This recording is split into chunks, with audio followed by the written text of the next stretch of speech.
ಧನ್ಯವಾದಗಳು ಸರ್. ಇದೀಗ ಸಂವಿಧಾನ ಶಿಲ್ಪಿ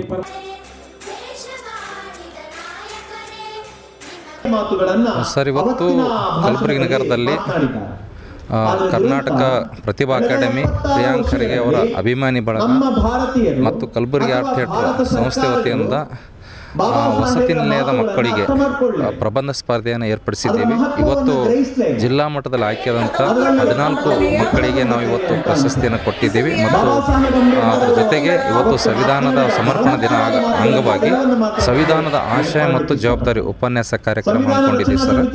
ಈ ಒಂದು ಕಾರ್ಯಕ್ರಮಕ್ಕೆ ಮಾನ್ಯ ಜಿಲ್ಲಾಧಿಕಾರಿಗಳು ಬಂದಿದ್ದರು. ಅವರು ಉದ್ಘಾಟನೆ ಮಾಡಿ ಶುಭ ಕೋರಿ ಹೋಗಿದ್ದಾರೆ.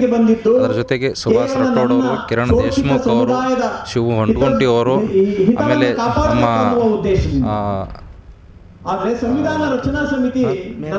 ಮೇಯರ್ ಮೇಡಮ್ ಅವರು, ಮುಖ್ಯವಾಗಿ ಮೇಯರ್ ಮೇಡಮ್ ಅವರು, ಪೂಜ್ಯ ಮಹಾಪೌರರು ಮತ್ತು ಪೂಜ್ಯ ಉಪ ಮಹಾಪೌರರು ಕೂಡ ಬಂದಿದ್ದರು. ಅವರೆಲ್ಲರೂ ಕೂಡ ಬಂದು ಉದ್ಘಾಟನೆ ಮಾಡಿ ಮಕ್ಕಳಿಗೆ ಶುಭ ಕೋರಿದ್ದಾರೆ. ಅವರೆಲ್ಲರಿಗೂ ಕೂಡ ನಾವು ಧನ್ಯವಾದ ಹೇಳ್ತೀವಿ. ಇವತ್ತು ವಸತಿ ಶಾಲೆಯ ಮಕ್ಕಳಿಗೆ ನಾವು ಈ ಕಾರ್ಯಕ್ರಮ ಮಾಡುವ ಉದ್ದೇಶ ಏನಪ್ಪ ಅಂತಂದರೆ, ಮಕ್ಕಳಿಗೆ ವಿಶೇಷವಾಗಿ ಕಲಿಕೆ ಆಗಬೇಕನ್ನೋ ಉದ್ದೇಶದಿಂದ ಪ್ರತಿ ವರ್ಷ ನಾವು ವಸತಿ ನಿಲಯದ ಮಕ್ಕಳಿಗೆ ಮತ್ತು ಸರ್ಕಾರಿ ಶಾಲೆ ಕಾಲೇಜುಗಳಲ್ಲಿ ಒಂದು ಪ್ರಬಂಧ ಸ್ಪರ್ಧೆಗಳು, ಭಾಷಣ ಸ್ಪರ್ಧೆಗಳನ್ನು ಮತ್ತು ವೈಚಾರಿಕ ಅರಿವು ಕಾರ್ಯಕ್ರಮ ಹಮ್ಮಿಕೊಳ್ತಾ ಬಂದಿದೆ. ಅದರ ಭಾಗವಾಗಿ ಇವತ್ತು ಈ ಕಾರ್ಯಕ್ರಮ ಹಮ್ಮಿಕೊಂಡಿದ್ದೀವಿ.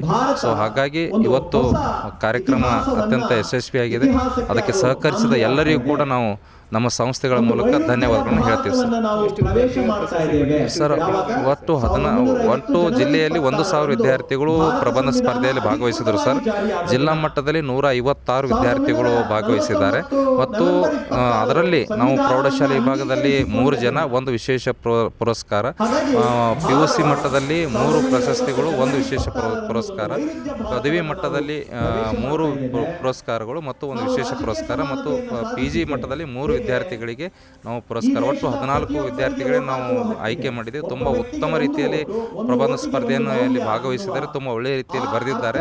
ಆ ಕಾರಣಕ್ಕಾಗಿ ಇವತ್ತು ತುಂಬ ಹರ್ಷವನ್ನು ಕೂಡ ವ್ಯಕ್ತಪಡಿಸಿದ್ದಾರೆ ಬಂದಂಥ ಅಧಿಕಾರಿಗಳು. ಅವರೆಲ್ಲರಿಗೂ ಕೂಡ ನಾವು ಗಣ್ಯರಿಗೆ ಧನ್ಯವಾದ ಹೇಳ್ತೀವಿ. ಮತ್ತು ಇದರ ಜೊತೆಗೆ ವಿದ್ಯಾರ್ಥಿಗಳಿಗೆ ಅವರ ಮುಂದಿನ ಕಲಿಕೆಗಾಗಿ ನಾವು ಪ್ರಶಸ್ತಿ ಪ್ರಮಾಣ ಜೊತೆಗೆ ಕಲಿಕೆಗೆ ಅನುಕೂಲವಾಗಲಿ ಅಂತೇಳಿ ಒಂದಿಷ್ಟು ಪುಸ್ತಕಗಳನ್ನು ಕೂಡ ಅವರಿಗೆ ನಾವು ಕೊಟ್ಟಿದ್ದೇವೆ. ಅವರೆಲ್ಲರಿಗೂ ಕೂಡ ಬಂದು ಭಾಗವಹಿಸಿದ್ದಕ್ಕೆ ಮತ್ತು ಪ್ರಬಂಧ ಸ್ಪರ್ಧೆಗೆ ಸಹಕರಿಸಿದ ಹಿಂದುಳಿದ ವರ್ಗಗಳ ಇಲಾಖೆ, ಸಮಾಜ ಕಲ್ಯಾಣ ಇಲಾಖೆ ಮತ್ತು ಅಲ್ಪಸಂಖ್ಯಾತರ ಇಲಾಖೆ 3 ಇಲಾಖೆಯ ಅಧಿಕಾರಿಗಳಿಗೆ, ಸಿಬ್ಬಂದಿ ವರ್ಗಕ್ಕೆ, ವಾರ್ಡನ್ಗಳಿಗೆ ಕೂಡ ನಾವು ಧನ್ಯವಾದಗಳನ್ನು ಹೇಳ್ತೀವಿ ಸರ್.